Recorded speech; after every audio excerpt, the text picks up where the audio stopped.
शिलेदार नाही बनला हात याची जोडीदार हो काय ग अग काय हो कार्य प्रतिष्ठा कीर्ती दृष्टा मेहनत याची अति हो श्रेष्ठा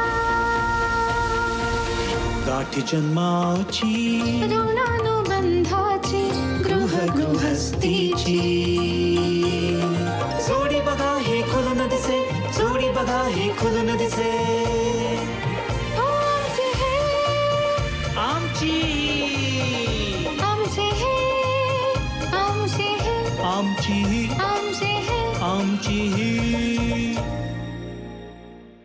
नमस्कार. सह्याद्री वाहिनीच्या सर्व रसिकांचं मी स्मिता गवाणकर मनापासून स्वागत करते. एका मानसोपचार तज्ज्ञाचं असं म्हणणं आहे की आपल्या अस्तित्वाचा उत्सव साजरा करता आला पाहिजे, कारण आपण अनमोल असतो, आपली तुलना इतरांबरोबर होऊ शकत नाही. आता आपणच आपल्याला असं म्हणून घेणं म्हणजे अहंभाव किंवा आत्मप्रौढी असल्यासारखं होतं की नाही. पण आपल्या गुणांची कदर करणारा, कौतुक करणारा किंवा आपल्या अवगुणांची योग्य ती टीका करून आपल्याला सातत्याने पुढे जा असं सांगणारा एखादा साथीदार आपल्याबरोबर असेल तर नुसतं अस्तित्वच काय, जीवनही उत्सवासारखं साजरा करता आलं पाहिजे. अशाच एकमेकांवर नितांत आदर, प्रेम असणाऱ्या दोन व्यक्तिमत्वांची सुंदर प्रेमाची ही गोष्ट. या प्रेमाच्या गोष्टीतील आमची ही आहे सुप्रसिद्ध अभिनेत्री अनिता दाते आणि आमचे हे आहेत सुप्रसिद्ध लेखक, समुपदेशक, दिग्दर्शक आणि अभिनेते चिन्मय केळकर. त्यांचं आपण स्वागत करूया.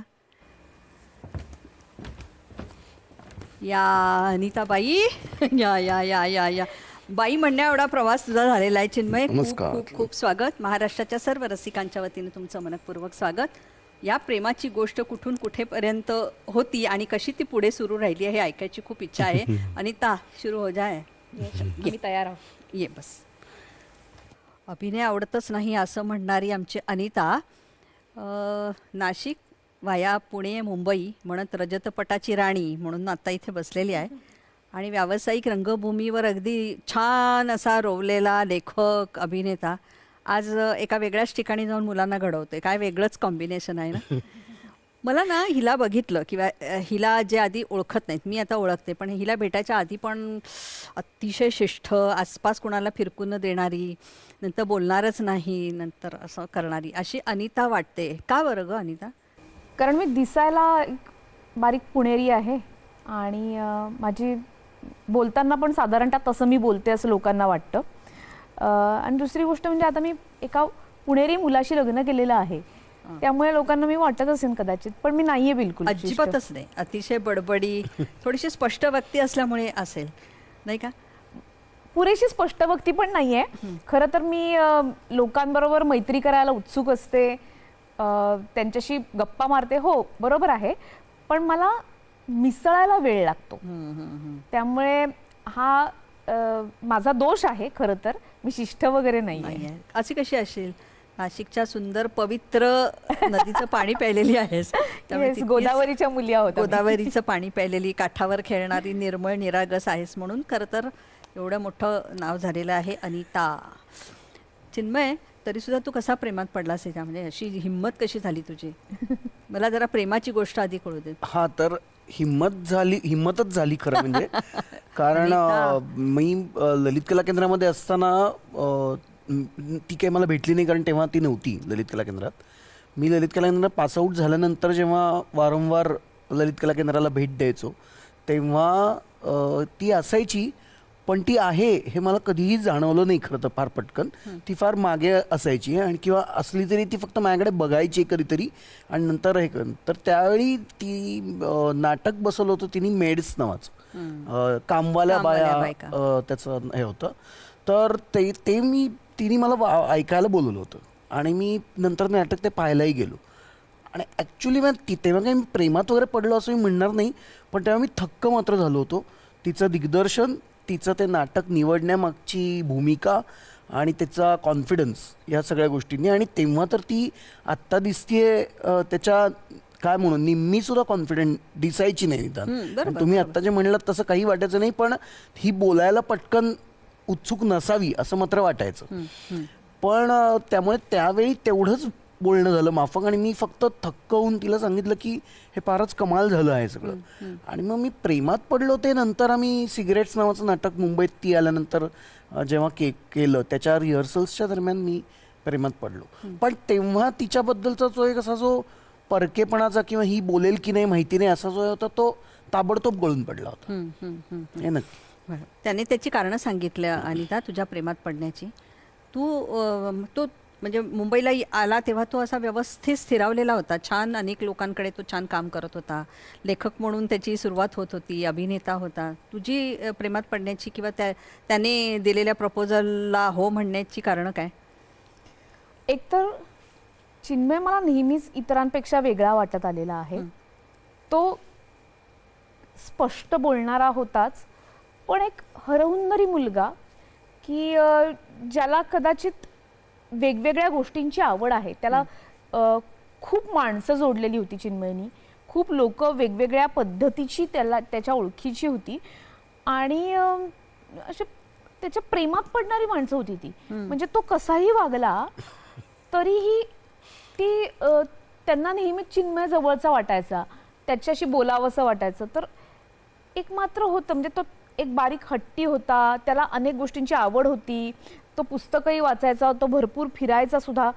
अनुभव गोळा करत जाणारा हा मुलगा आहे आणि तो छान गप्पा मारतो, तो छान बोलतो आणि त्याच्या त्या बोलण्यामुळे मला तो हवासा वाटायचा की अरे त्यांनी एकदा सांगितलं ना तर ती गोष्ट तशीच्या तशी आपल्या समोर उभी राहते.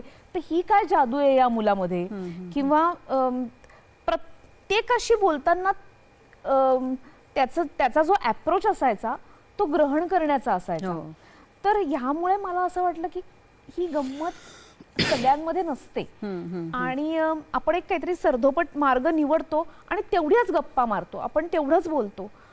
पण तो तसा नव्हता. तो सगळं वेचणारा होता.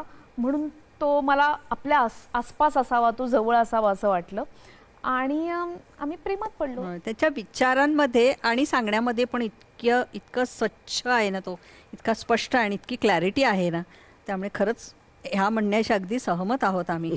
पण तुम्ही दोघंही ललितकला केंद्रातून इतकं छान दोघंही शिकलेलात, पण घरी जेव्हा सांगितलं तेव्हा काय म्हणाले की असं हे सगळं अस्थिर असलेलं क्षेत्र आहे. तुम्ही दोघंही म्हणजे बऱ्यापैकी तू जरी स्थिर झाला असेल तरी सुद्धा लग्न करण्यासाठी किंवा एक पुढे सुरू ठेवण्यासाठी सगळ्या गोष्टी लागतात. स्थिरता लागते, आर्थिक स्थैर्य लागते, मानसिक स्थैर्य लागतं. तर काय काय म्हणजे प्रतिक्रिया काय उमटल्या अनिता तुझ्या घरी? माझ्या घरी चिन्मय आवडला आणि दुसरी गोष्ट म्हणजे माझ्या घरात एक गोष्ट नक्की आहे की जर समजा मी जर काही निर्णय घेतला असेल तर त्या निर्णयाच्या सोबत घरातली माणसं असतात. म्हणजे केवळ आई बाबाच नाही तर माझे अत्यंत जवळचे नातेवाईक, मावशी, मामा वगैरे हे असतात. आणि माझ्यामध्ये हा कॉन्फिडन्स होता की काही तुमच्यावरती जबाबदारी नाही. मी प्रत्येकाला हाच कॉन्फिडन्स देते की म्हणजे मी चिन्मयला पण हाच कॉन्फिडन्स दिलाय की माझी जबाबदारी बाबा तुझ्यावरती नाही, जरी मी बायको असले तरी. तसंच माझा आईबाबांच्या बाबतीत सुद्धा असतं की मी माझ्या प्रत्येक निर्णयाची जबाबदारी मी घेणार आहे आणि हे मी निभावणार आहे आणि तो योग्य मुलगा आहे हे मी त्यांना सांगू शकले त्यावेळेला. आणि मी सांगण्याचं कारणच नाही, चिन्मय स्वतःच भेटायला आला होता. तो बोलला होता आईबाबांशी, तो माझ्या मावशीशी जाऊन बोलला होता आणि त्यांना असं वाटलं की हा मुलगा योग्य आहे, स्वच्छ मुलगा आहे बेसिकली विचारांनी आणि या क्षेत्रातला आहे की जो माझ्या मुलीला समजून घेऊ शकतो. तर ते होईल बरोबर त्यांचं. आणि अस्थिरता ही आहेच आता, म्हणजे त्याच्याशी ती त्यांच्याही आयुष्यात होती, त्यामुळे त्यांना काही हे नवीन नव्हतं. त्यामुळे चिन्मय त्यांना आवडला आणि पसंत पडला. बरं, पण चिन्मय तुला लग्नच करायचं नव्हतं ना? मग लग्नापर्यंत कसं काय तिने तुला त्यामध्ये? नाही, तुम्ही मगाशी म्हणलं तसं की मी खरंच जरी माझं काम सुरू होतं तरी मी आर्थिकदृष्ट्या तसा स्थिर नव्हतो की मी लग्न करावं आणि मानसिकदृष्ट्या तर मुळीच नव्हतं. आणि या दोन्ही गोष्टी मी अनिताला सांगितल्या होत्या की मी यामुळेही लग्न करायला तयार नाही आहे. आणि लग्न या संस्थेविषयी माझे काही मतं होती ती, पण ती तेव्हा तशी कच्ची पक्की अशा ह्याच्यात होती. सो त्यामुळे माझं नक्की नव्हतं करायचं लग्न हे होतं. आणि ते खरं तर ना तिने काही आणलंय असं नाहीये. एक तर तिच्या स्वभावामुळे आणि ती माझ्यावर वर्षभर 1.25 वर्ष अत्यंत कन्सिस्टंटली आणि डिटर्मिनेशननी राहिली, हेच खरं तर जर काही असेल तर ते आहे त्याचं उत्तर. कारण की मी स्वतःलाही असं मानतो की मी अत्यंत अवघड मुलगा आहे. अय्या, हो. ती मगाशी जे गुण म्हणून तिने मला सांगितले माझे, ते कधी कधी अवगुण म्हणूनही होतात, कन्व्हर्ट होतात. होय होय. तर त्यामुळे एक मुलगी 1.25 वर्ष आपल्याबरोबर आपल्या ह्या सगळ्या वेडेपणाला सांभाळून घेत, समजून घेत आणि इनफॅक्ट त्याचं काही वेळेला कौतुक करत आपल्याबरोबर आहे. आणि तर ते मला असं वाटलं हेच पुरेसं आहे की आता आपण करायला हवं लग्न. पण अनिता अत्यंत मध्यमवर्गीय तरी पण अतिशय सुसंस्कृत आणि छान घरातली तू मुलगी आहेस की लग्न करावं, मग मुलं बाळं आणि मग तुम्ही छान उत्तम करिअर करा, अशा छान घरामधली तू मुलगी. लिव्ह इन रिलेशनशिप मुळात तुला मान्य होते का? आणि तुम्ही राहायचं जेव्हा ठरवलं तेव्हा घरच्यांचं काय म्हणणं होतं? मुळात पहिलं तुझं मत सांग. मुळात मी छान घरातली आहे हे अगदी बरोबर आहे, पण मलाही लग्न करायचं नव्हतं.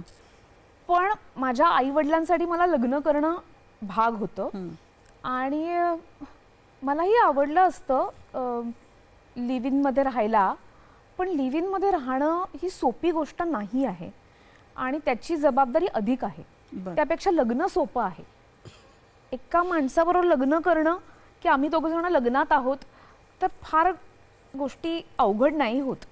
मग ते कसं जगायचं त्या संदर्भातल्या टर्म्स ठरलेल्या असतील किंवा क्लॅरिटी असेल दोघांमध्ये, नसेल किंवा काही लोकांना असं वाटतं की नाहीतरी मग आमचं लग्नच झालेलं नाहीये, मग त्या कमिटमेंट सैल होतात. तर हे सगळं मला नको होतं. मला एका मुलाबरोबर सोपं राहायचं होतं. वा वा.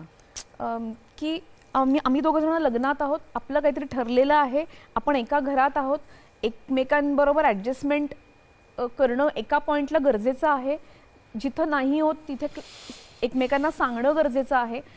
पण मग ठीक आहे आपलं लग्न नाही आहे मग आपण एकमेकांना सोडून देऊया, हे असं नको होतं मला. ते सोपं असतं, त्या सगळ्या गोष्टी फारच सोप्या असतात.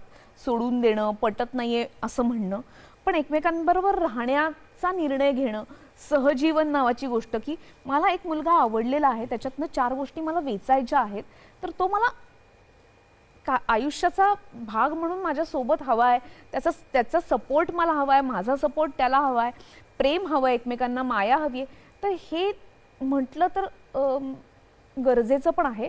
पण त्याचबरोबर माझं कुणाबरोबर पटेल याबद्दल मला शाश्वती नव्हती. म्हणूनही म्हणजे जसं त्याचं होतं की ही जबाबदारी आहे मोठी, लग्न ही जबाबदारी आहे, ती आपल्याला झेपणार आहे का, पेलणार आहे का, आणि मग लिव्ह इन तर अजून मोठी जबाबदारी आहे. तर हे सगळं नाही झेपणार. त्यापेक्षा त्यातला सोपा मार्ग लग्न करणे हा आहे, जे माझ्या आईवडिलांनाही हवं आहे. कारण मी अशा समाजामध्ये राहते की जिथे कधी कधी मला विचारायला लोक नाही येणार आहेत, पण त्यांना विचारायला लोक येणार आहेत की या मुलीचं काय, मग तिचं. आणि त्या अर्थानं नाशिक छोटं आहे आणि तसे विचार त्या काळामध्ये नव्हते की आता लिव्ह इन मध्ये राहते मुलगी म्हणजे काय करणार आहे ती, मग तो म्हणजे त्याची उत्तरं त्यांच्याकडेही नव्हती. तर ज्याची उत्तरं त्यांच्याकडे नाहीत आणि ज्याच्यापर्यंत ते पोचू शकणार नाहीत त्या प्रदेशात त्यांना का न्या.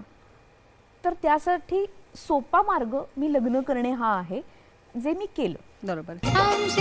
आमची ही सगळ्यात स्वस्त असलेलं आणलंय बघ. वा वा वा. दरवेळी पशु आहारावर मोठ्या प्रमाणात बचत करता. पण हे उत्पादन कमी होतंय, त्याचं काय? म्हणूनच बायकोचा एका सल्ला मनापासून खाऊ घाला. फक्त कपेला, देशाचा नंबर 1 पशु आहार. इम्पेरेटिव्ह बिझनेस व्हेंचर्स लिमिटेड प्रस्तुत दीपस्तंभ सोन्याचे. आपल्या भेटीला घेऊन येत आहोत भारतीय प्रशासन सेवेतील विविध मान्यवर अधिकाऱ्यांच्या यशोगाथेचा प्रवास. नक्की बघत जा. इम्पेरेटिव्ह बिझनेस व्हेंचर्स लिमिटेड प्रस्तुत दीपस्तंभ सोन्याचे.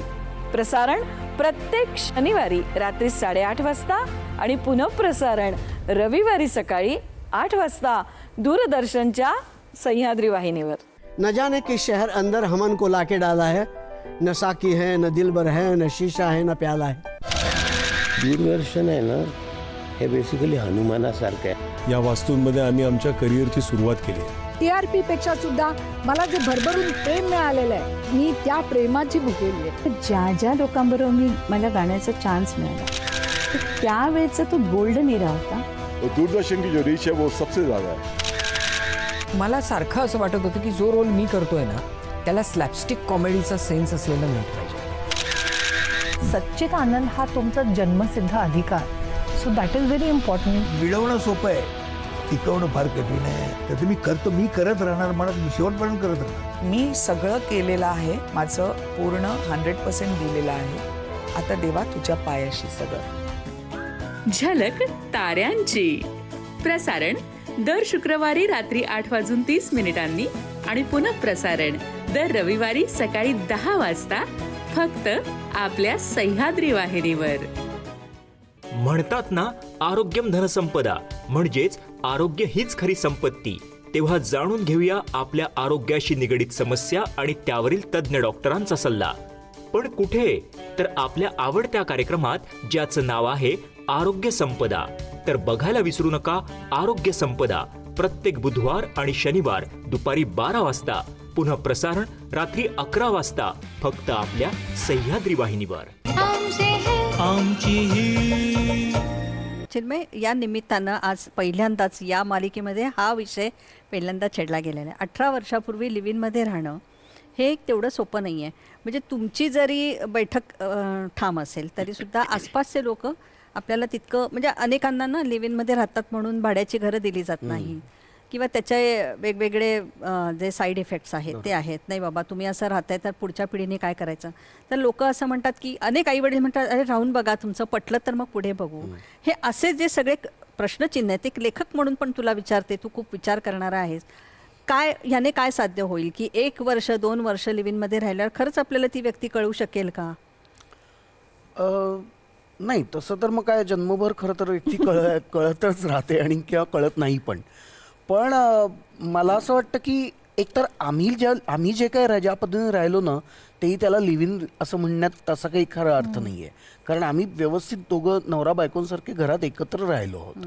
पण लिव्ह इन रिलेशनशिपमध्ये असंख्य एकतर वेगवेगळ्या पद्धतीचा हे आहे त्यामध्ये. पण एकतर मला असं वाटतं की लिव्ह इन रिलेशनशिपचा एक मोठा भाग असा आहे की आपण एकमेकांना कॉम्फर्टेबल आहोत का नाही एक भाग, पण त्याचबरोबर ही म्हणली तसं की ती जी जबाबदारी आहे जी आपल्याला लग्नानंतर वाटते ती खरं तर तिथे निभवता येते का, की जेव्हा की तुम्ही बंधनात लिगली नाही आहात, ऑफिशियली नाही आहात, and still you are with her and she is with you.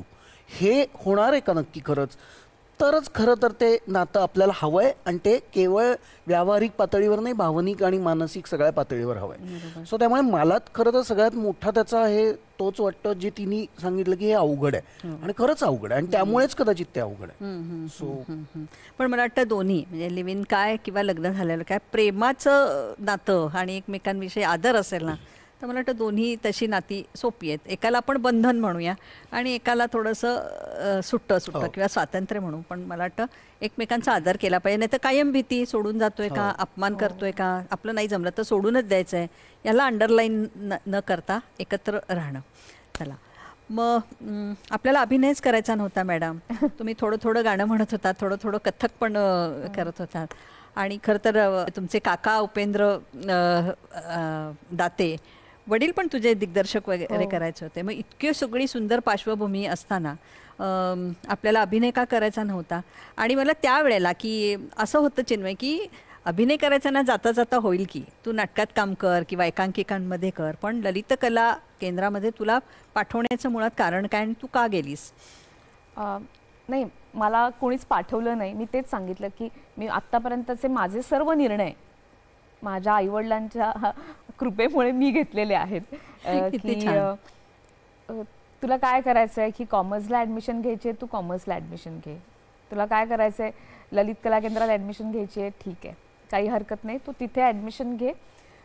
त्यासाठी ज्या ज्या गोष्टी करायला लागणार आहेत, ज्या पद्धतीचे कष्ट असतील ते तूच पहा, इवन त्याचं आर्थिक नियोजनही तू बघ, असं सांगितलेलं होतं. मला फेलोशिप मिळाली आणि म्हणून मी केंद्र सरकारची, आणि म्हणून मी ललित कला केंद्राचा विचार केला की आता माझ्याकडे पैसे आहेत, जे मला शिकावंसं वाटतंय त्याच्यासाठीची फेलोशिप आहे ही, तर आपण तेच केलं पाहिजे. आणि मुंबईतली नाटकं, पुण्यातली नाटकं, खरं सांगायचं ना तर मला प्रायोगिक नाटकं खुणवत होती. त्या सुमारास मी जेव्हा नाशिकमध्ये बऱ्यापैकी नाटक करू लागले होते, त्या सुमारास एक फेस्टिवल झाला होता की ज्याच्यात मी बुद्धिबळ आणि जब्बू बघितलं होतं. आणि तेव्हाची काही नाटकं की श्याम मनोहरांची नाटकं पाहिलेली होती. अतुल पेठे सारखा दिग्दर्शक नाशिकमध्ये येऊन गेला होता, त्यांनी तिथे काही वेगळ्या पद्धतीच्या नाटकांची सुरुवात केलेली होती. तर हे सगळं मी बघत होते. तर हे नेमकं काहीतरी वेगळं नाटक आहे जे आपण कालिदास कला मंदिर नाशिकचं जे आहे तिथे पाहतो, म्हणजे व्यावसायिक नाटकं जी पाहत होते मी, त्यापेक्षा हे काहीतरी वेगळं आहे. तर हे आपण हे काय आहे हे एकदा पाहिलं पाहिजे. आणि ते मनामध्ये तयार झालं आणि आसपास काही माणसंही खूप छान मिळत गेली आणि त्यांनी मला सांगितलं की नाही नाट्य शिक्षण नावाची गोष्ट खूप गरजेची आहे. तर म्हटलं जाऊया आपण, ललित कला केंद्रात काय नेमकं आहे, जागतिक रंगभूमीवरती काय पद्धतीची नाटकं झाली हे केवळ वाचून आपल्याला इथे समजेल, पण ते प्रत्यक्ष अनुभवलं तर किती चांगलं आहे, ते सगळं करता आलं तर किती चांगलं आहे. किंवा ही काही महत्त्वाची माणसं आहेत, सती शाळेकर आहेत, महेश एलकुंचवार आहेत, ही माणसं तिथे शिकवायला येतात, तर त्यांच्याकडनं आपण काहीतरी घेऊ शकू का असं एक मनात आलं आणि ललित कला केंद्रामध्ये ॲडमिशन घेतली. अभिनय करायचा नाही असं मला वाटायला लागलं होतं, कारण कामवाल्या बाया हे नाटक मी ललित कला केंद्रात बसवलं होतं आणि दिग्दर्शनाची प्रक्रिया ही मला अधिक खुणवत होती की नटाचं सोपं असतं काम खरे, आणि आपण जायचं, आपलं काम काय आहे तर पाठांतर करणे किंवा काय आपला रोल आहे त्याचा अभ्यास करणे. पण दिग्दर्शकाचं काम अधिक आहे आणि ते मॅनेजमेंटचं सुद्धा आहे. तर त्यातली मॅनेजमेंट पण मला आवडत होती क्रिएटिव्हिटीच्या बरोबरीने. तर हे सगळं करायला मिळणं, हे सगळं मनामध्ये एक नाटक उभं करणं, ही प्रक्रियाच फॅसिनेटिंग आहे. सो आपण दिग्दर्शन करावं असं मला ललित कला केंद्रापासून वाटायला लागलं. पण त्याचं काम मिळवणं अवघड आहे. मग मला अभिनयाची कामं मिळू लागली आणि ते मागे पडलं. पण अजूनही मला कधी कधी असं वाटतं की आपण दिग्दर्शन करावं. तथास्तु म्हटलेलं आहे. चिन्मय, बऱ्याच वेळा असं होतं की ओळख निर्माण झाल्यानंतर आपण मागे सरकतो. तुझी पार्श्वभूमी काय, तू कुठून आलायस, तुला का अभिनय लेखन ह्याची आवड निर्माण झाली, तू का ललित कला केंद्रामध्ये आलास? मी पुण्यातनं आलोय. मी अत्यंत मी पुणेरी आहे असं. मी पुणेरी आहे, प्रिव्हिलेज्ड आहे तो. मी पुणेरी नसण्याचा खूप प्रयत्न करतो, पण तरी ते येतच ते एनिवे. तर मी प्रिव्हिलेज्ड आहे भयंकर. आणि त्यामुळे मला पुण्यात असं होतं की तुम्ही नाही म्हणलं तरी तुमच्यापर्यंत काही सांस्कृतिक गोष्टींचा ओघ येतच राहतो. तर काहीतरी पाहता, काहीतरी वाचता, ऐकता, गाता, सगळं करता तुम्ही. तर ते हे सगळं चालू होतं त्यामुळे माझं. आणि मी 10वी नंतर जेव्हा पहिल्यांदा नाट्यवेद नावाचा प्रसाद वनारसेंनी केलेला कोर्स त्यामध्ये केलं, 1 वर्षाचा कोर्स केला तो, तेव्हा मला असं वाटलं की आपण हे सिरियसली करायला हवंय. आणि घरनं मला कधीच काही तसं आहे नव्हता की हे कर, हे करू नको. त्यामुळे तो मार्ग त्या अर्थाने सोपा होता. आणि पण 11वी-12वीमध्ये पुरुषोत्तम आणि फिरोदिया करत असताना मला असं लक्षात आलं की हे फक्त स्पर्धांची नाटकं करून आपण नाटकवाले नाही होणार आहोत. आणि अभिनयासाठीच मला विचारलं जायचं, कारण मी तेव्हा ॲक्टिंगच करत होतो. तर मला माहीत नाही कशामुळे वाटलं, पण मला पहिल्यापासून असं वाटायचं की फक्त अभिनय करून नाही होणार आपल्याला लिहिता आलं पाहिजे, आपल्याला नाटक सगळ्या अंगाने बघता आलं पाहिजे, सिनेमासुद्धा. सो हे सगळं कुठे होईल तर ललित कला केंद्रामध्ये होईल. आणि ललित कला केंद्राचा मी गेस्ट ॲक्टर म्हणून ऑलरेडी मी काम करत होतो. मला ललित कला केंद्र माहिती होतं. आणि मी 12वीतनं बाहेर पडत असताना सुदैवानी सती शाळेकर तिथे HOD म्हणून आले. आणि मग मात्र माझं अगदी पक्क ठरलं की, कारण काही लोक मला म्हणत होती तेव्हा की तू ललित कला केंद्रात ॲडमिशन घेऊ नकोस, कारण तू ऑलरेडी एवढं काम करतोयस, तर कशाला ट्रेनिंग वेगळं तुला हवंय.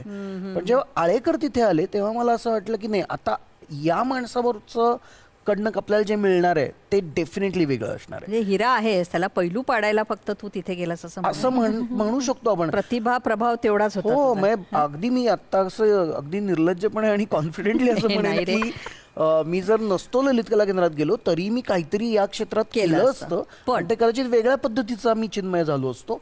पण डेफिनेटली ललित कला केंद्राने मला वेगळं काहीतरी हो घडवलं. हो, नाही तुझं नाव किती आदरानं घेतलं जातं, कारण म्हणजे असं वाटतं की अरे बापरे खूप मोठा वयाचा असा वगैरे आहे, पण अच्छा अच्छा चिन्मय केळकर हे का, हा का, हे पासून हा वर येतं, कारण तू पर्सनॅलिटी छोटी आहे, वय छोटं आहे. अनिता, केंद्र सरकारची फेलोशिप मिळाली किंवा ललित कला केंद्रामध्ये आपण बरंच काही सिद्ध केलं, याचा अर्थ तुम्ही लगेचच दुसऱ्या दिवशी काम मिळतं आणि मग एकदम मालिका मिळाली, मस्त नाटक मिळालं, असं काही होत नाही.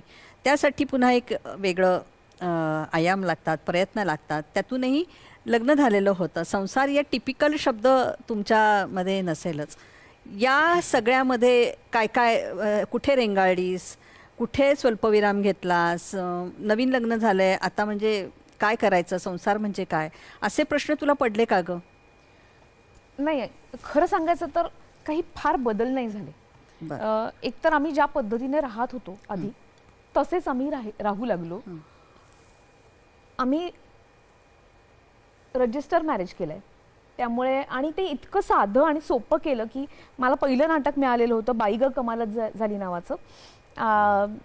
अथर्व ही संस्था ज्याच्यामध्ये आधी चिन्मयनी काम केलं होतं, तर त्याच संस्थेत संतोष काणेकर निर्माते, आणि संतोष काणेकर आणि शैला काणेकर या दोघांचं लग्न झालं होतं 9 डिसेंबरला. आणि तोपर्यंत त्यांच्या लग्नाच्या आधी त्यांनी एक सुट्टी घेतलेली होती बऱ्यापैकी, आणि व्यावसायिक नाटक होतं नुकतंच, त्याचे अगदी काहीच प्रयोग झालेले होते. मग त्यांच्या लग्नाची सुट्टी, आम्ही असं ठरवलं होतं की 16 डिसेंबरला आपण लग्न करूया. आणि 16 डिसेंबरला नेमकं काहीतरी शनिवार रविवारी येत होता. तर मला संतोषने विचारलं, तुमचं लग्न कधी आहे? 16 तारखेला आहे का? अच्छा अच्छा अच्छा, बरं बरं बरं. तर म्हटलं का, काय झालं? तर तो म्हणाला की प्रयोग लावलाय. हां, शनिवार आहे ना तो, काहीतरी रविवार आहे ना तो, तर प्रयोग आपल्याला एक मिळतोय, कॉन्ट्रॅक्ट शो आहे. तर मी म्हटलं की थांब थांब थांब. मग मी चिन्मयला विचारलं की आपण थोडं नंतर लग्न करूया का? तर तो म्हणाला काय की, "हां, हे ठीक काय आहे." चाललंय? तर मग आम्ही असं ठरवलं की आम्ही 21 डिसेंबरला लग्न करतो. गुरुवार आहे, मधलाच वार आहे, प्रयोग नसणार आहेत आणि आपण पुण्यात जाऊन लग्न करू. सो आम्ही आमची तारीख बदलली आणि साधं लग्न होतं. त्यांनी सांगितलेलं होतं की त्याच्या घरचे 3 जण, तुझ्या घरचे 3 जण, असे आपण जाऊया आणि ते लग्न करूया. फार त्याच्यामध्ये काही खर्च झाला नाही पाहिजे आणि कोणत्याही पद्धतीचा खर्च मला मान्य नाही आणि बडेजावही मान्य नाही. तर त्या पद्धतीने आम्ही जाऊन साधं लग्न केलं. आम्ही सॅग घेऊन गेलो होतो, सॅग घेऊन परत आलो लग्न करून. इतकं साधं, त्यामुळे त्या अर्थानं खूप बदल झाले नाहीत. आमचं सर्कल तेच राहिलं. याच्या घरच्यांना मी ओळखत होते आणि हा माझ्या घरच्यांना ओळखत होता आणि आमचं कंटिन्यू झालं. त्याच्यामध्ये फार काही उत्सवी काहीही झालं नाही. प्रयोग होते ते महत्त्वाचे होते, काम महत्त्वाचं होतं हे नक्की होतं, कारण नुकतं काम मिळालेलं होतं. म्हणजे ज्याच्या प्रतीक्षेत 1-2 वर्ष आम्ही होतो ते आता नुकतं सुरू झालेलं होतं. त्यामुळे अर्थात सगळा फोकस हा कामाकडे होता आणि तो तसाच राहिला. आम्ही कधीच त्या वर्ष मग पहिला सण आहे आणि अमुक आहे धमुक आहे तर तेही नाही. मी नाटक करत होते, त्यामुळे कुठल्याही सणाला प्रयोग असणार आहे हे नक्की होतं आणि मी माझं प्रोफेशन नीट समजून घेतलं होतं आणि त्यांनीही. छान. तर त्यामुळे अरे आपल्याला वेळच नाही मिळते वगैरे असे काही मुद्दे नव्हते. जेव्हा वेळ मिळत होता तो आपला सण असणार आहे हे आमचं ठरलेलं होतं. त्यामुळे फार काही बदल झाले नाहीत आणि आता तो नवरा झालाय म्हणून मी माझी जबाबदारी त्याला दिलेली आहे असं मला कधी, ते तर तू आधी स्पष्ट केलेलं आहे. जन जन का रखे ध्यान, टीबी मुक्त भारत अभियान. इस अभियान का आह्वान यदि है आपको बनाने में सक्रिय भूमिका निभाएं, डाउनलोड करें टीबी आरोग्य साथी ऐप. स्वास्थ्य एवं परिवार कल्याण मंत्रालय द्वारा जनहित में जारी.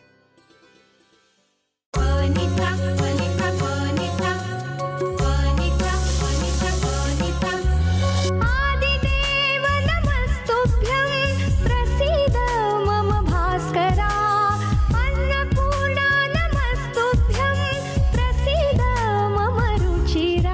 रुचिरा. प्रसारण बुधवार ते शुक्रवार सकाळी 11:30 वाजता आणि पुनःप्रसारण दुपारी 4 वाजता फक्त आपल्या सह्याद्री वाहिनीवर.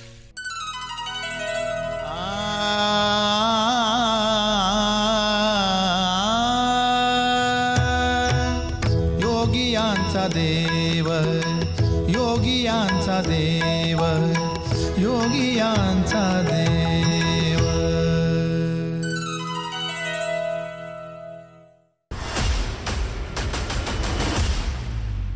क्रीडा विश्वातील ताज्या घडामोडींवर आधारित कार्यक्रम क्रीडांगण.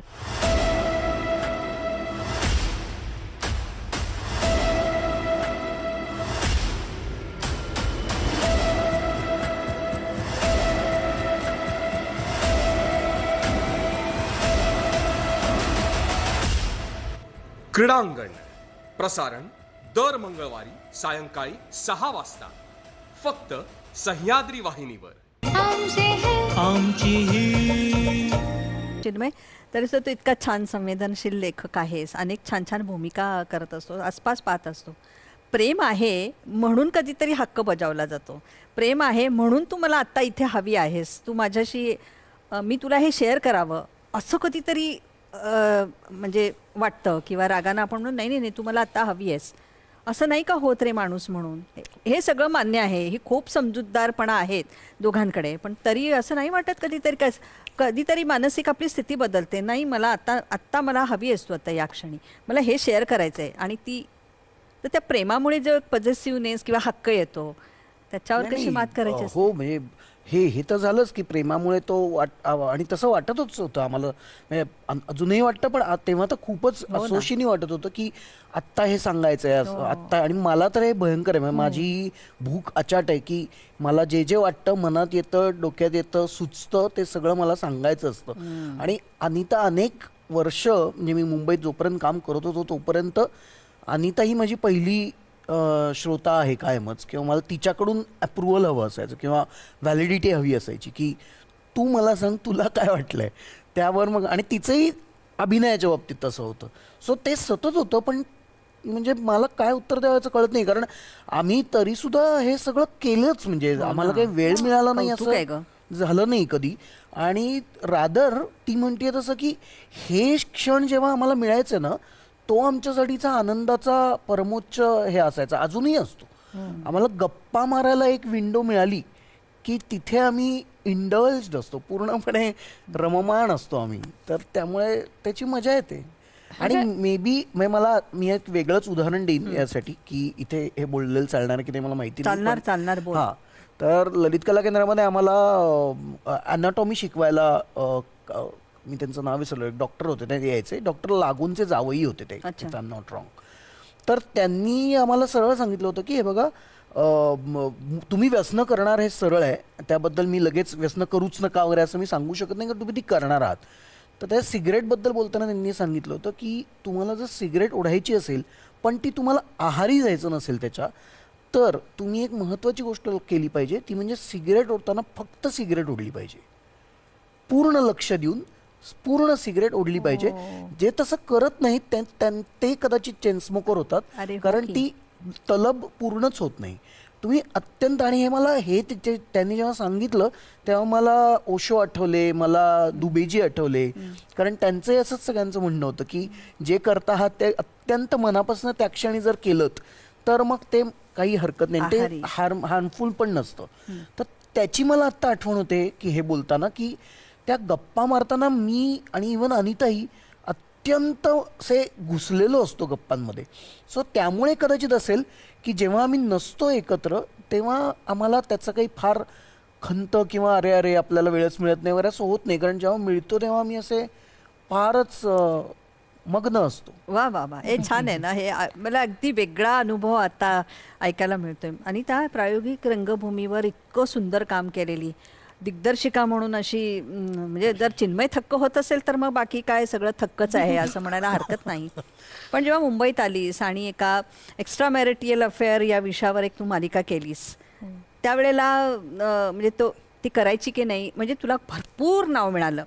पण आतली अनिता जी आहे अगदी म्हणजे सशक्त अभिनेत्री आहे, तिचं काय म्हणणं होतं की हे करतोय ते बरोबर आहे की नाही? आणि तुलाही तोच प्रश्न आहे की तुला आवडलं का अशा पद्धतीची भूमिका तिने करावी किंवा नाही करावी?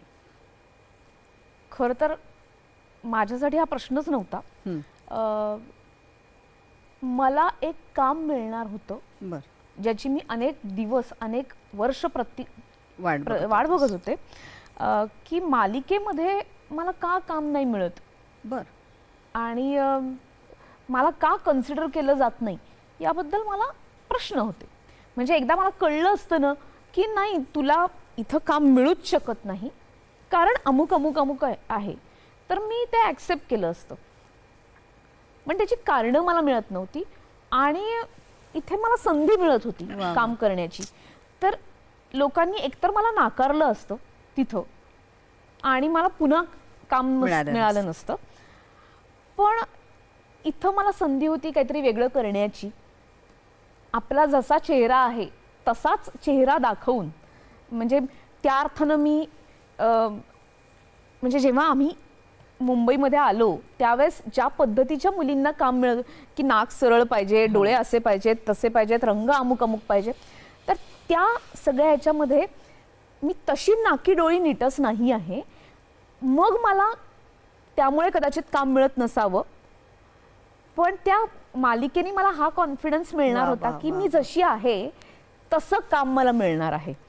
तर त्यामुळे त्याच्यात काहीच प्रश्न नव्हता. मला विषयामध्ये पण काही प्रॉब्लेम नव्हता आणि त्या निमित्ताने मी लोकांपर्यंत पोहोचणार होते.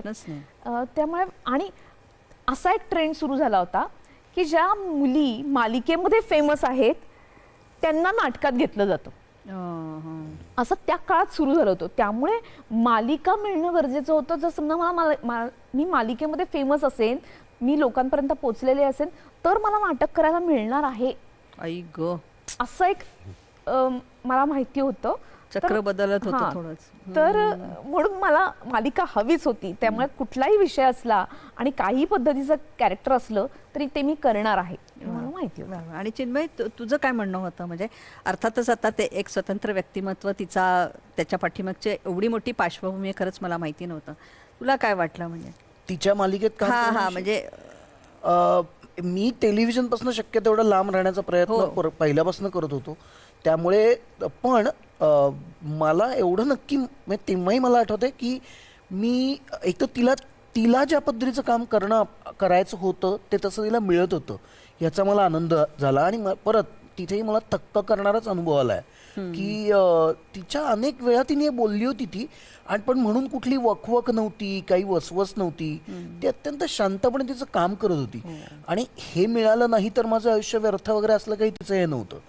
तर त्यामुळे पण ते ज्या क्षणी तिला मिळालं तेव्हा मी थक्क झालो की हिनी, म्हणजे ते अत्यंत घिसपिटं उदाहरण आहे पण ससा कासवाच्या शर्यतीसारखं कासवासारख्या गतीने जात बरोबर हवं ते मिळवलं बाबा.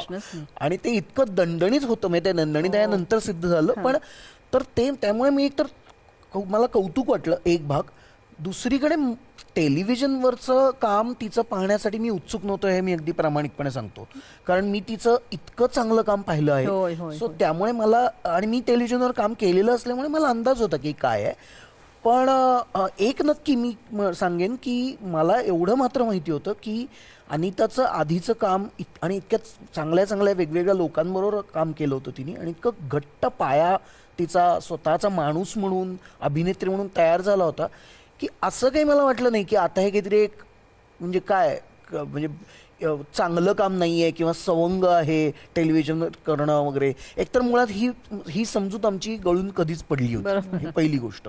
पण तरी सुद्धा जर असं आपण म्हणूया की ते माध्यम म्हणून जरा वेगळं आहे, तर तसं मला वाटलं नाही की त्यामुळे अनिताच्या कुठल्याच असण्यावर काही परिणाम होईल. असलाच तर ती श्रीमंत होणार आहे एवढं मात्र मला लक्षात आलं. की 300 कोटींची काय बिझनेसची मालकीण, वेगळ्या अर्थानं आपण म्हणू की 300 कोटी रसिकांच्या पर्यंत पोहोचलीस. आणि जे काय तू दाखवलं, जे काय सिद्ध केलं, त्यातही किती अभिनयाची चुणूक, म्हणजे इतकी सिंपती आणि इतकं तुझ्यावर लोकांनी प्रेम केलं, म्हणजे हे तुझं खरं तर कर्तृत्वच आहे. या निमित्तानंच मला चिन्मय असं म्हणायचं आहे की ही जी बोलली इतकं आपण आता तिला विमल जोशी पुरस्कार का तुला स्कॉलरशिप होती ना? आम्हाला केंद्र सरकारची ची.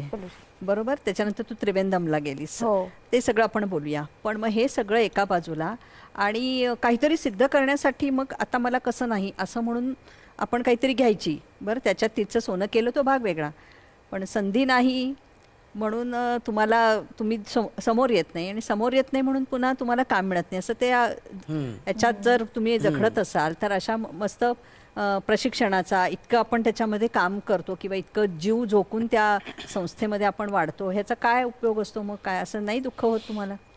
नाही, म्हणजे म्हणजे तुम्ही प्रशिक्षणाविषयी जर विचारत असाल हे, तर मी म्हणेन की प्रशिक्षणाने काम मिळणे न मिळणे, काम हवं तसं मिळणे न मिळणे, हव्या त्या माध्यमात काम मिळणे न मिळणे, पैसा मिळणे न मिळणे, हे सगळं अलाईद आहे.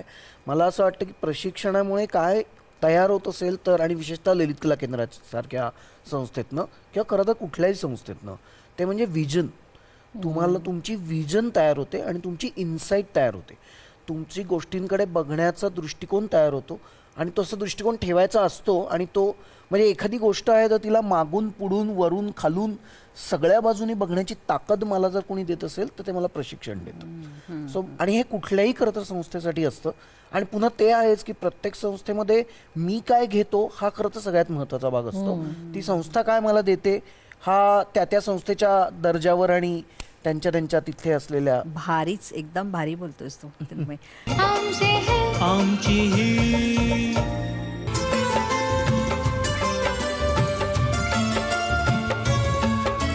गरजे मराठी छत्राखाली जमुया सारे माय मराठी, एकमेका साथ देऊनी नारा गरजू गरजे मराठी.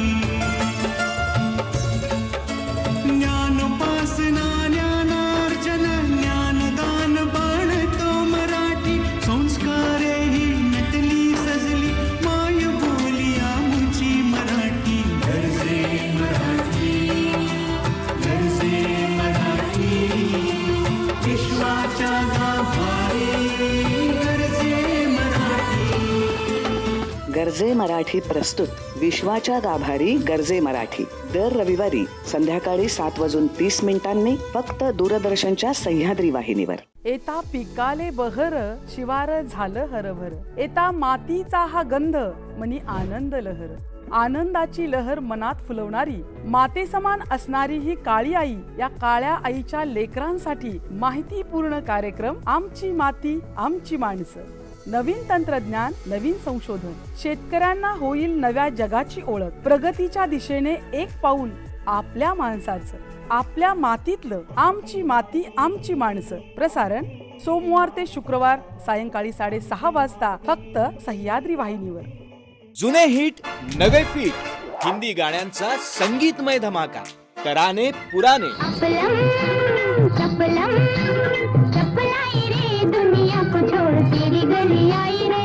जुनी गाणी देतील दिलासा आणि नवीन गाणी करतील फुल मनोरंजन. जो भी सुने गाए झूमे छेड़े ऐसी ताल देखो. जिथे हृदयांच्या दारांनी सुरांची जादू, तिथे मनाला सुखावणारी सुरेल गाणी.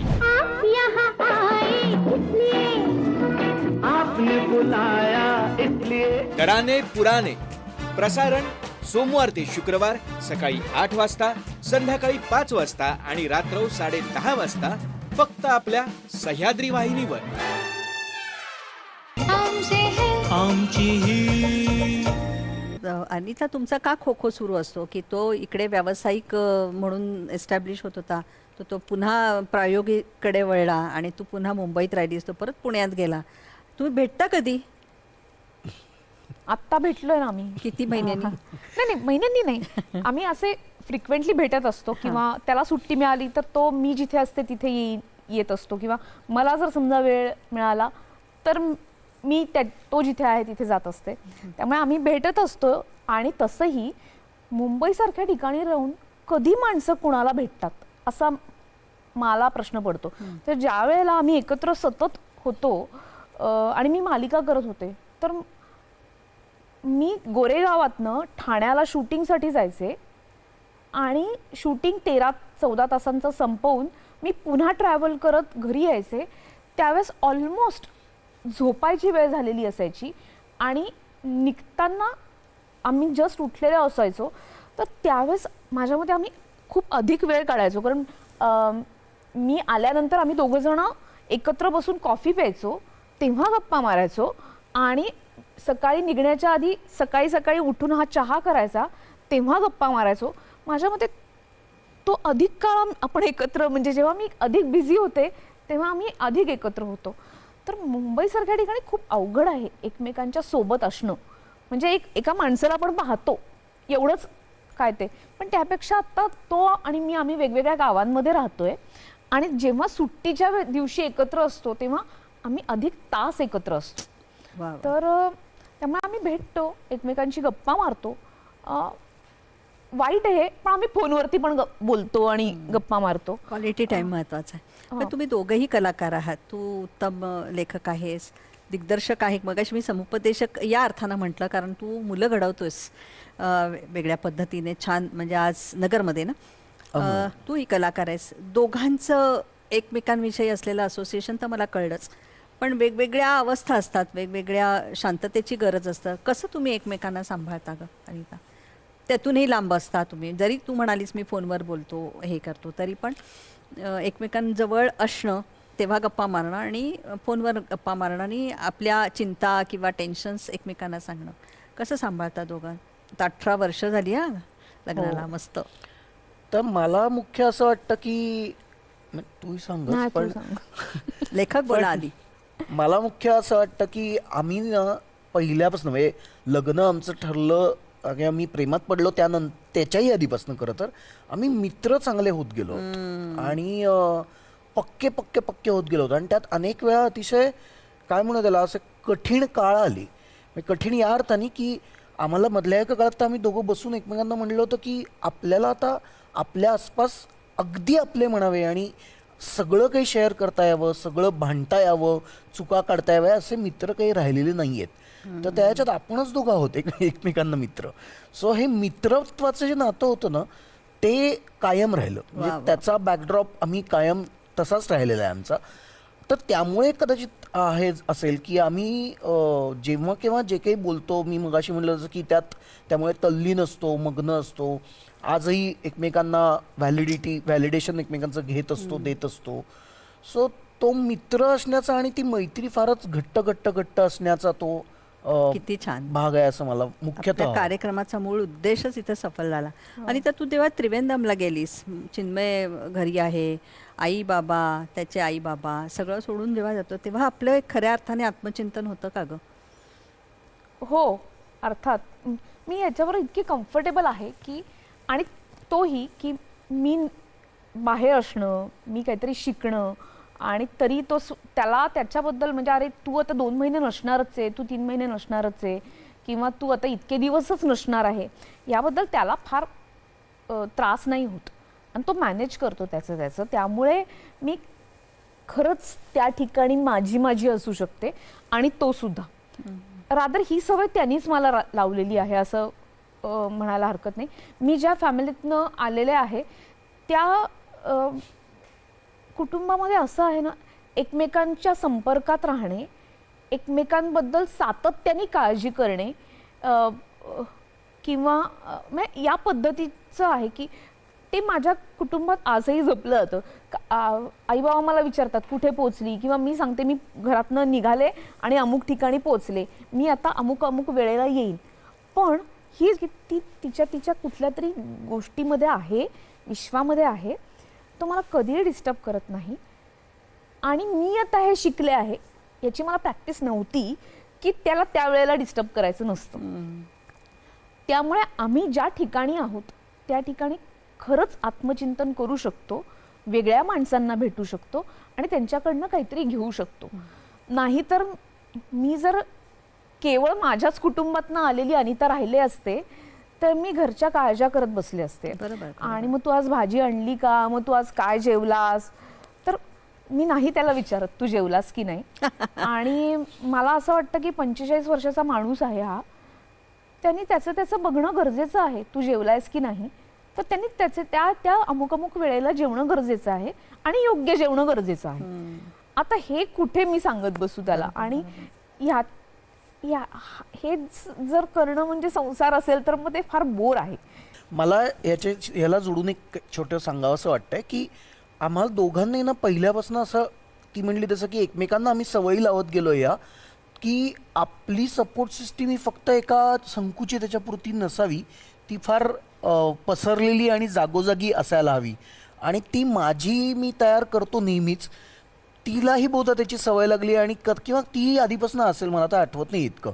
पण आम्ही याच्यावर विश्वास ठेवतो की आपल्या सपोर्ट सिस्टीम्स वेगवेगळ्या ठिकाणी वेगवेगळ्या असतात. सारखे आपणच एकमेकांचे सपोर्ट असू तर ते काही फारसं ते मोनोटोनस आहे अतिशय. आणि त्याचा कंटाळा येऊ शकतो, अगदी कंटाळा येऊ शकतो. कारण अगदी कामात असलेले व्यक्ती जेवलाच का म्हणणार ते गॅप होऊ शकतं. एक्झॅक्टली. आणि त्यांनी मला तर स्वतःला असं नक्की वाटतं की माणूस म्हणून ग्रो व्हायला जरा मदत पण होते.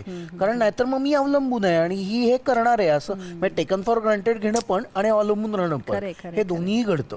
तर चिन्मय, तू जो आधी होतास, अनिताच्या प्रेमात पडायच्या आधीचा जो चिन्मय होता, स्वच्छंद, थोडासा बेदरकार, असं तू म्हणालास की फार जगाची चिंता नाही आहे, तो अनिता भेटल्यानंतर, प्रेमात पडल्यानंतर, लिव्ह इन ते लग्न आणि आत्तापर्यंत जी मुलगी अय्यासारखा चित्रपट करते, नंतर जारणसारखा चित्रपट, धुमाकूळ म्हणजे बापरे, अनिताला भेटायचंच नाही असं मला वाटलं होतं. अशी करून हे सगळं आता इतकं तिथून तिचा पुढचा सगळा प्रवास सुरू आहे. त्याच्यामध्ये तुझ्या अस्तित्वामध्ये खूप बदल झाले असं वाटलं तिच्या येण्याने, तुमच्या एकंदरीत सहजीवनामुळे? नाही, खूप बदल नाही झाले. नाही, पण तिच्या येण्याने डेफिनेटली बदल माझ्यात नक्की झाले. फक्त तो अत्यंत स्लो झाला. म्हणजे आत्ता काहीतरी घडलं आणि पुढच्या वर्षी मी बदललोय असं घडलं नाही. माझं वयही त्यासाठी थोडंसं पुढे जावं लागलं, माझे अनुभवही जास्त हे झाले. पण डेफिनेटली मी एकतर मुळात भयानक शॉर्ट टेम्पर्ड मुलगा आहे. मला अतिशय लवकर राग येतो. छोट्या छोट्या गोष्टींना येत, पण म्हणजे अगदी खरं सांगायचं तर खरं न बोलणे, बुद्धीच न वापरणे, अशा काही गोष्टींनी मी नको इतका चिडतो. तर त्या बाबतीत अनितानी बरंच मला शांत केलं आहे की, आणि ते तिने असं सांगून तू असं करू नको वगैरे असं करून नाही झालेलं.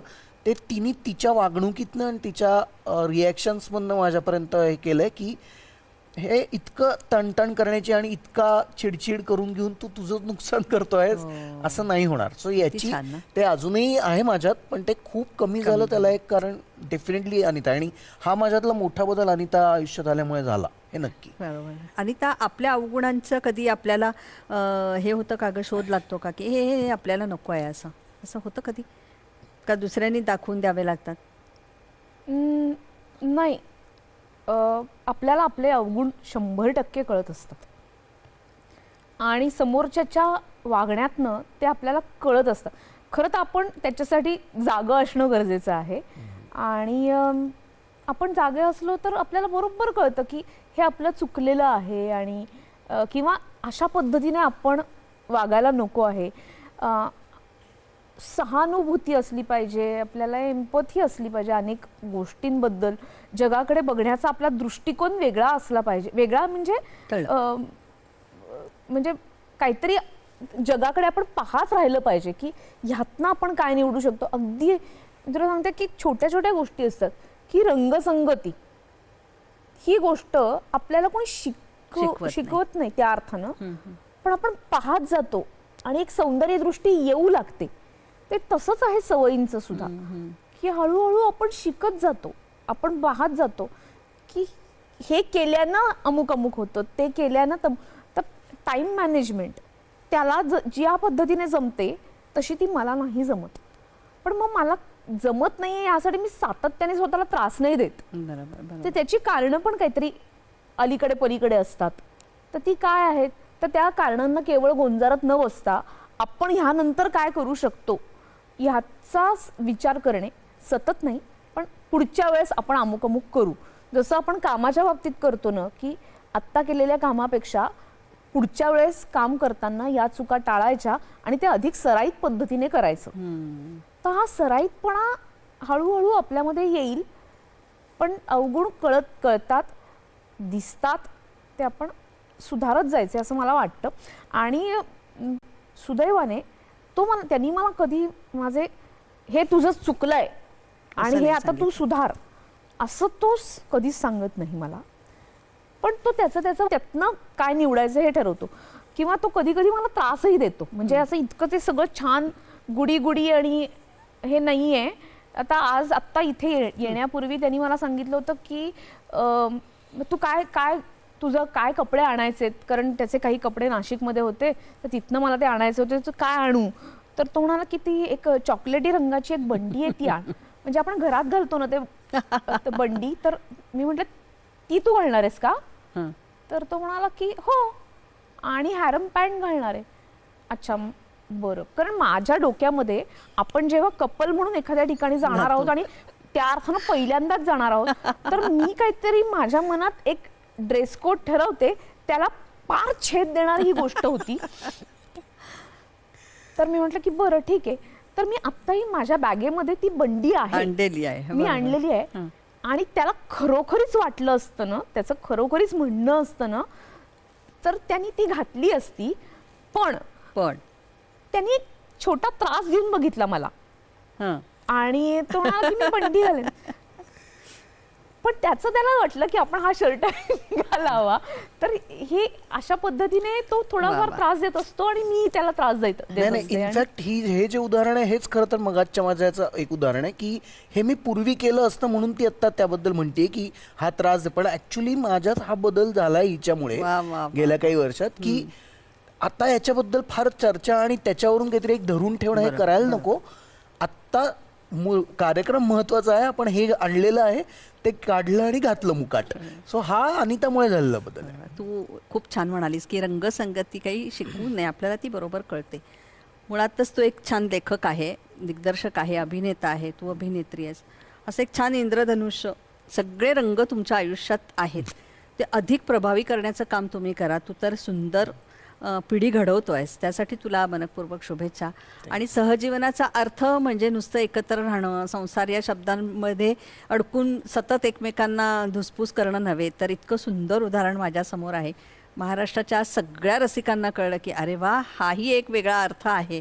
आणि आमची ही जी प्रेमाची गोष्टी आहे ते तुमच्या येण्यामुळे सफळ संपूर्ण झाली. की मला वाटतं पहिला नवरा बायको या नात्याने आज पहिला इंटरव्ह्यू किंवा ही मुलाखत तुम्ही दिलेली आहे, यासाठी तुम्हाला मनपूर्वक शुभेच्छा. अनिता, बेदम काम कर तू, पण बेफाम असा घौडदौड कर लेखक म्हणून, दिग्दर्शक म्हणून. मनपूर्वक शुभेच्छा आणि खूप खूप धन्यवाद. थँक्यू.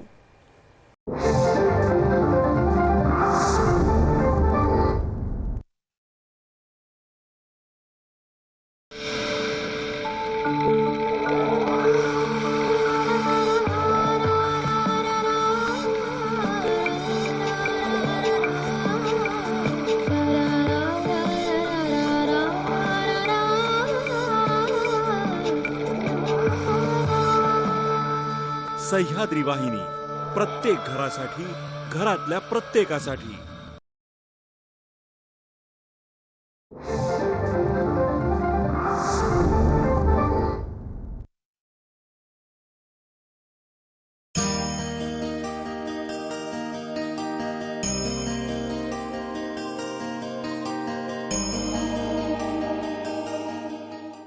नमस्कार. मनमोकळे शब्दयात्री या कार्यक्रमामध्ये मी डॉक्टर मृण्मयी भजक आपणा सगळ्यांचं अगदी मनापासून स्वागत करते. आम्हा घरी धन शब्दांचीच रत्ने, शब्दांचीच शस्त्रे यत्न करू, शब्दची आमुच्या जीवाचे जीवन, शब्दे वाटू धन जन लोका, असं संत तुकारामांनी म्हटलेलं आहे. आणि शब्दांचं हे धन महाराष्ट्रात अनेक साहित्यिकांनी समाजाला दिलेलं आहे. आणि वाचनातून, शब्दांमधून, साहित्यातून एक समाज, एक विचार घडत असतो. असेच एक ख्यातनाम साहित्यिक म्हणजे डॉक्टर विद्याधर पुंडलिक. कथाकार, नाटककार, आस्वादक आणि समीक्षक म्हणून आपण त्यांना ओळखतो. त्यांच्या जन्मशताब्दी वर्षानिमित्त आज आपण खास कार्यक्रम आयोजित केला आहे आणि त्यानिमित्त आपण गप्पा मारणार आहोत ख्यातनाम लेखिका, संपादिका मोनिका गजेंद्र गडकर यांच्याशी. नमस्कार मोनिकाताई, कार्यक्रमात आपलं स्वागत करते. आणि सांगायला खूप आनंद होतो की मोनिकाताई म्हणजे डॉक्टर विद्याधर पुंडलिक यांची कन्या. त्या स्वतः आज एक सिद्धहस्त लेखिका आहेत, संपादिका आहेत. अनेक पुरस्कारांनी त्यांना